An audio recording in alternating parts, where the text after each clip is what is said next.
Good morning, good evening, good afternoon, everyone. This is the PokeProf, bringing you something a little bit different.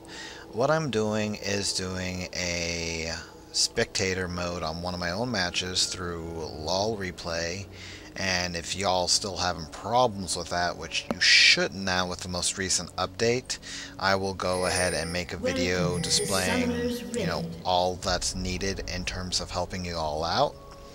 But really, I am going to do just a little bit of... I'm taking a little bit of a leaf out of Total Biscuit's Total Biscuit's booth, yeah. That's exactly what I'm gonna... Total Biscuit's book, excuse me.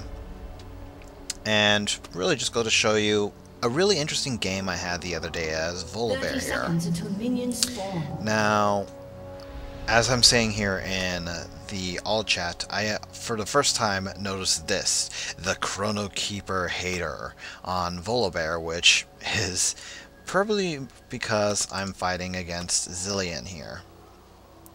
Though I think only once through the entire game do I actually do anything to Zillion, much less kill him. It's been a while since I actually looked at this game. Minions have spawned. But overall, the entire lane setup for this team is kind of wonky. We have a Graves solotop on the enemy team. We have a Master Yi AP nonetheless, with his 21 AP rating in mid. They've got a bottom with Zillion and Ziggs here, and Riven, excuse me. It's been a while since I've seen a Riven, so I derped on her name for a second. As a jungler. Now, I know Riven can jungle, but it's really rare to see her as such. And our team isn't any better. We've got a midding Janna, Fiddlesticks jungle, which is a bit more normal, so to speak, but, you know, Fiddlesticks is still considered to be a pretty mad jungler. And a support Zira, which actually a lot of people have said is actually a bit more realistic now considering her recent nerfs. I'm not so sure about that, but in general she seems to be still a good AP champion. Now, originally I thought I was going to have a much tougher time up here against Graves because, it's Graves. He's the tankiest AD in the game. Oh, I missed first blood here. Overall, jeez. As I've long since learned, I am no real good announcer, so I'm not even going to try. But in general, I'll try to keep up on everything that happens. As you can see, our bot lane's not doing all that decent. And at times I wonder if that Zero is new, considering how long she waited on her passive, but considering the fact that her passive did no damage. Well. But as I was saying, Graves here is, again, the tankiest AD in the game, and with Soraka he's near invulnerable. I can actually double click myself so I can stick on myself. And as you clearly saw earlier, when I went to go chase him with my Q, the Rolling Thunder, he just dashed away. And he's going to pretty much do that every single time I try to initiate. Kind of sucks being a non-ranged character up against a ranged in the lane. But despite this, I actually do fairly decent in my range. And it's partly because of this, which is the Fiddlesticks. Again, in his special skin. Now, a lot of people are going, well, it's Fiddlesticks. Didn't he just go and feed bot a few kills? Well, he did, but in general, that's because Fiddlesticks isn't really that much of an early ganker. As you can see, he's already kind of really low. Wow. Jesus, how low did he get? Actually, I'm also going to go stop. Get that manual camera going on so it's not taking me away from a champion every 2 seconds when I'm not double-clicked on them. Overall, I had to play this particular lane very passive, mainly because of that, and once... yeah. pretty much that is why I have to pay the lane passive. Considering the fact that no matter what throughout this entire game, this Graves saved his Ignite for me. At no other time did I ever see him cast Ignite. Oh my, there we go, I rezzed all up. Yeah, I went for that early Philo Stone because I knew I wasn't going to be able to farm well against this guy. He's just too tanky, has too much mobility, and like that. Yeah. So this is actually what spurred on my idea of building a different item than I normally build on Volibear. I've actually read something recently on Reddit. A lot of people saying, oh, you know, I don't see why people build Volibear this way because I don't think it's the right way. Volibear should be built a different way. Now, I think, if my memory serves me correctly... Oh, nope, Fiddles is not 6. Okay, there was a gank later on that I really enjoyed Fiddles having. Other than this one. This one is actually a fairly good gank. Actually helps me out massively in the lane. Allows me to get a few farm without having to worry about it. I believe I was actually able to get my slow off on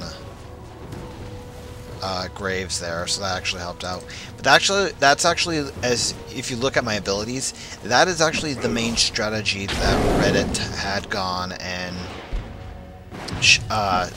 did in that little article I read, was level up your Majestic Roar first. It does some decent damage, the slow is fantastic, and it really helps you out in the lane, especially when it comes to farming minions. As you see, I was able to flip Riven back, Roar, and I'm perfectly safe. I didn't have to waste my passive, and normally Riven would probably have had Shish Kebab Polar Bear, or Black Bear in this case. Now, I haven't really been paying attention to much of the other game, but Master Yi's doing what Master Yi does when he runs AP and being nigh unkillable with his heal.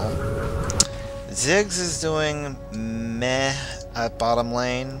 Really, it's because he's in an AD carry with support lane, and as wonderful as Ziggs is and as powerful as Ziggs can get with a lot of AP, he's just not meant to be going into an AD lane.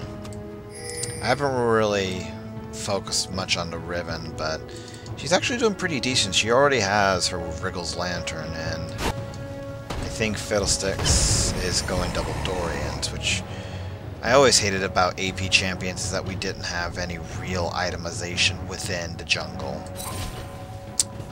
You win some, you lose some. Now, overall, I tried my best to basically harass Graves as much as I could without getting stupid, because, you know, I'm Volibear, he's Graves, he can, like, pretty much do that. Poke me right underneath my tower, and I can't really respond. So what I had to do is I focused mostly on farming as much as I could, letting my Philo Stone build, letting me heal up, try not to proc my passive so I'm left useless. Rampage. There goes Riven again, getting killed. Purple team double kill. Oh wow, double kill. Oh, well, it is Vayne, so it's not too surprising. Vayne is a very powerful champion. Even with all of her nerfs, she's one of the most powerful AD carries in the game. And there goes, again, my strategy pretty much against Graves this entire time is run in slow, run in slow. And here's the best Fiddles ult ever. Watch this.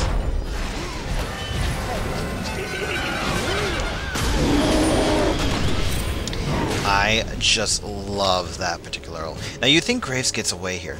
Nope. Watch this. Love that last second roar. And because I maxed that roar out first, I'm doing 195 damage. That is pretty powerful at this stage of the game. Yeah, Graves is all pissed because he had actually warded that area. But Fiddlesticks had actually started the ult here, popped over here, flashed up, captured him right there, and it just murdered Graves. That is probably one of the best Fiddle ults I have ever seen in all of my time at League of Legends. Just how smooth that is, and overall, it just really surprised me on how well it did. Now, going back up here to me, you guys are seeing a Kindle gem, and you're probably wondering, why use a Kindle gem? Well, the item I'm going to be building for Volibear here is an eventual... well, I actually did kill Zillion. What was that item called? I forget. But it's Shurela's Reverie. There we go. To basically, because the whole point about Volibear is being able to run as much as you can to get in there, because you are the initiator. You are the one who are supposed to get in there, fight, and let your entire team do the damage, but you're basically in there to throw them off as much as you can. And that's really something I've really taken to heart with Volibear lately, and something that I honestly think reading that guide and going with maxing out Majestic Roar first is really something that I've taken to heart, and really something I think is probably the best way of doing things now, because the way Majestic Roar works is just really powerful. I think it's actually best to level up first on Volibear completely now, even over Frenzy, because especially if the champion is good at running and you're unable to do much damage to him, like say Graves or like Yorick, being able to run in, roar, run back out, and do some decent damage is very, very useful. Purple team has slain the dragon. Because I'm already, what? Where's me? There I am. I'm 3-1-1 against a Graves. That's kind of amazing for a solotop Volibear. And here again, I go up against Riven. I forget if I fight this or... Yeah, I think I fight this. Oh, yep. Thanks to Janna there, who had teleport. She has teleport? Oh, and here I got stupid. I was getting too cocky, relying on my ult, relying on my passive. But he had Ignite. He murdered me. It's the one problem with champions like Mundo and Volibear here is the fact that no matter what, if they have Ignite, your healing is just gone. There's nothing you can do. You're literally just useless until that's done, and which is actually one reason why I enjoy forcing the Ignite, because a lot of champions will also save Ignite to get the finishing blow on a champion. So you'll see a lot of mids go and take Ignite. You'll see a lot of AD carries take Ignite, and I never understood that, because AD carries kind of aren't able to get in range, especially someone like Tristiana. Well, maybe not Tristiana. My point of the matter is that as an AD carry, especially come late game, you're wanting to stay as far away as you can from anybody who actually can deal damage, because most AD carries are kind of squishy. So seeing Ignite on that, not all too wonderful. Now here I think, do I just go push the tower, or do I go home? Because I know at one point of the game, my entire team just pretty much gets murdered. Is that here or no? Because, yeah, I pretty much stay pushing top. My entire team eventually takes a dive. Although, I completely missed Zira getting the double kill. So that wasn't as bad as I originally thought it was in game. When I first saw that in game, I was like, oh wow, they all died. But in the end, they were able to get some nice kills. I was able to get a turret, so 4 for 2 in a turret, or 3 in a turret? Because I think someone may have revived. I wasn't paying attention. That's something I have to work on. Just getting better at doing this in general. But yeah, I got a recursive bow. I think I'm going to build that into a Ionic Spark. Ionic Spark is like for Volibear, there are 3 champions I consider Ionic Spark to be a really good item on. Volibear being one of them because of his passive. The other ones being probably Dr. Mundo again because of this passive. And then believe it or not, Shyvana, because outside of her dragon form and her burnout, she doesn't have all that much AoE damage. And simply just having that AoE damage really helps out. I think I'm teleporting into the mid. Yeah. Did Master Yi just jump on me at the same time as trying to...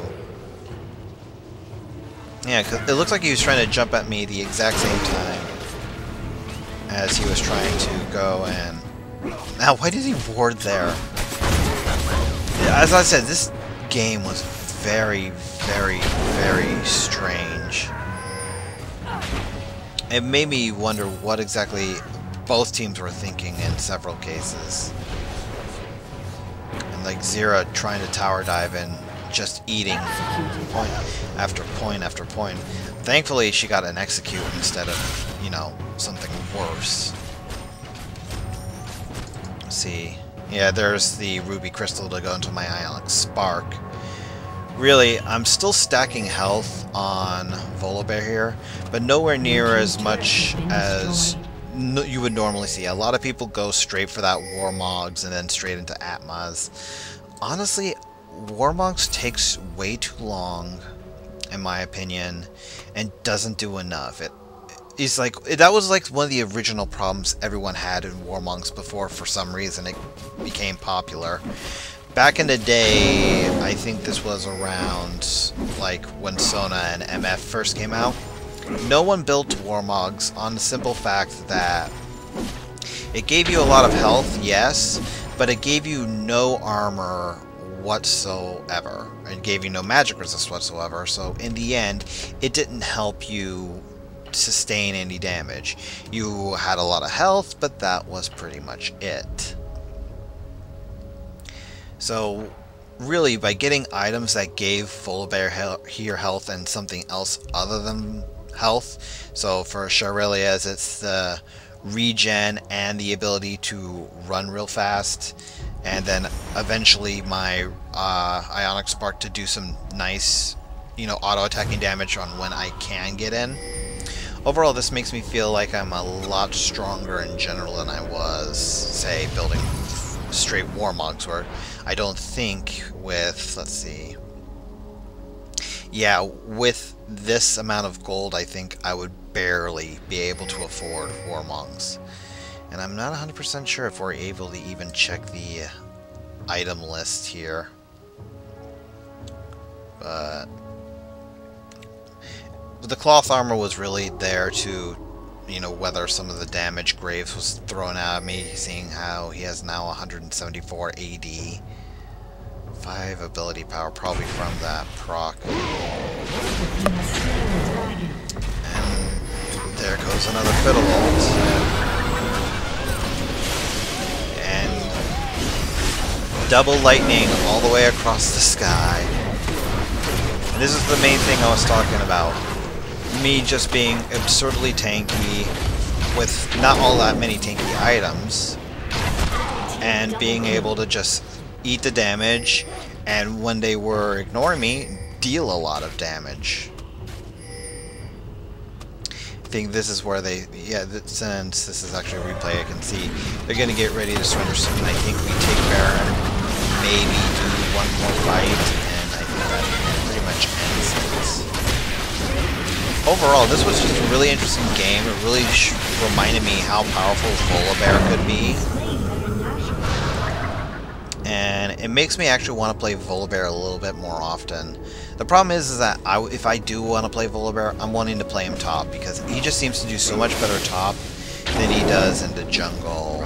Mainly because, you know, the jungle's just bad. I just hate jungling. Always hate on the jungling, but overall, I think that was a really good game.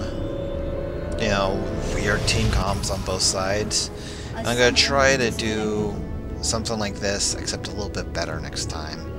So overall, I hope you all had fun watching this. If you have anything to say to help me do better at this, you know, help me just improve, go ahead and tell me. Until next time, everyone, enjoy.